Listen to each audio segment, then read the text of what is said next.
Good afternoon and welcome back to the latest edition of the InvestTalk market analysis for the week ending September 16th, 2022. Appreciate you all tuning into this channel and subscribing to the channel as well as our podcast InvestTalk. Now, this week I'm going to title the video Inflation Data Brings Out the Bears. And that was the big news. Everyone's waiting on this CPI number this week, which ticked up a bit, 0.12%.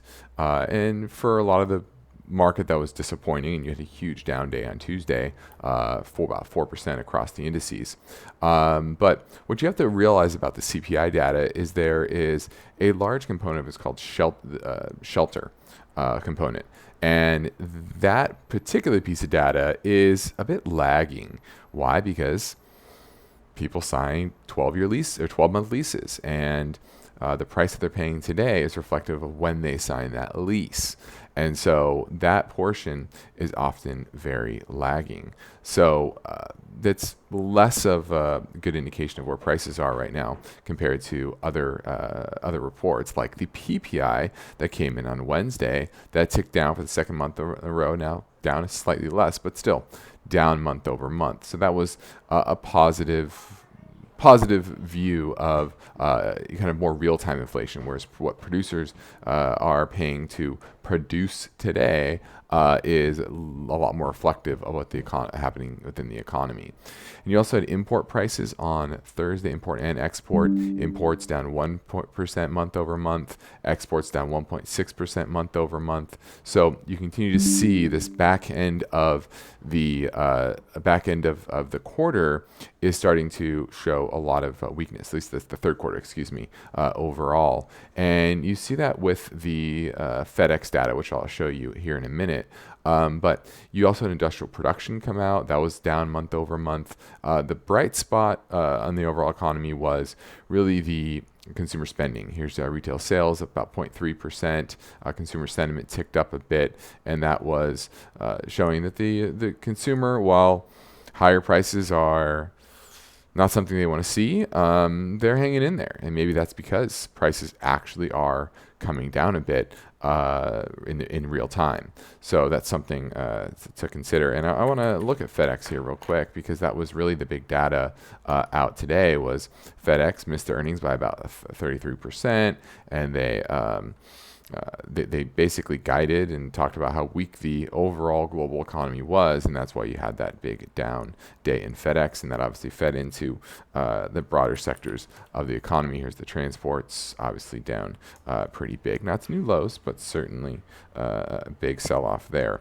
But let's dig into the market real quick with the NYSE. That was, you saw this big sell-off on Tuesday.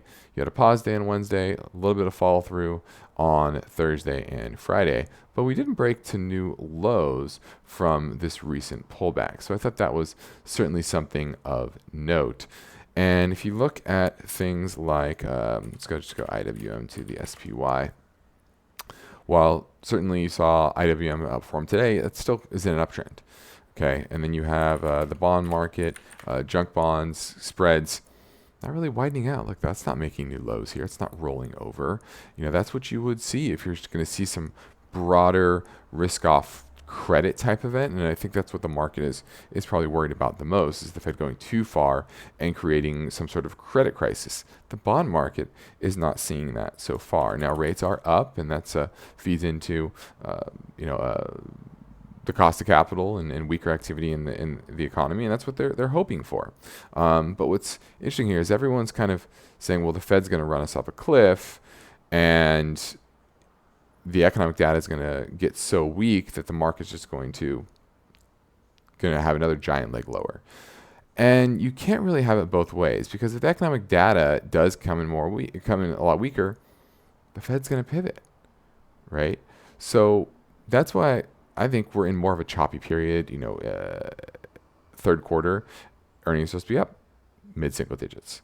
Now going forward, remember that the market does look through the windshield, so that's still expected to grow. Now that might change, but that's why I still think this is more of a choppy period that we're in overall. Another interesting tidbit this week was that the dollar, while up a little bit, the major components, the yen, that was roughly flat on the week. Same with the euro. And so I'm seeing a bit of a weakness here in the dollar overall, which is usually a leading indicator on what's happening in the with the Fed. Now let's look at EMB. This is always good to see. This is also not making a new low. So this is the emerging market bond fund. And once again, if the Fed's gonna keep on this hawkish stance, then this should be breaking down more. The market's not really believing the Fed that they are going to be as hawkish as they are, as they're speaking. And I think a lot of that has to do with the expectation of where the data is going, and the data is clearly weakening, especially on the inflation front. And so that's why you're seeing, I think, the fact that the 10-year is not breaking out, right? Here's SHY short-term rates. They did go to new lows, but today was a nice little reversal. And so, you're just seeing this potential shift. And silver is another indicator. Look at Monday, a big move up on silver, and we can consolidate it all week. Gold was definitely a bit weaker, but the fact that silver is starting to reassert itself is something of note, and that GDX not breaking to new lows either. So something that I'm watching. I still remain in this. We still remain in this kind of choppy period, and I expect this to remain for probably the balance of the year until we get that reversal. So, just want to give you a heads up, and thank you all for tuning in. A reminder: the contents of this video are provided for educational purposes only. Should not be construed as a recommendation to buy or sell a security or to participate in investment strategy. The views are my own and do not represent those of KP Financial or those associated. Have a great weekend.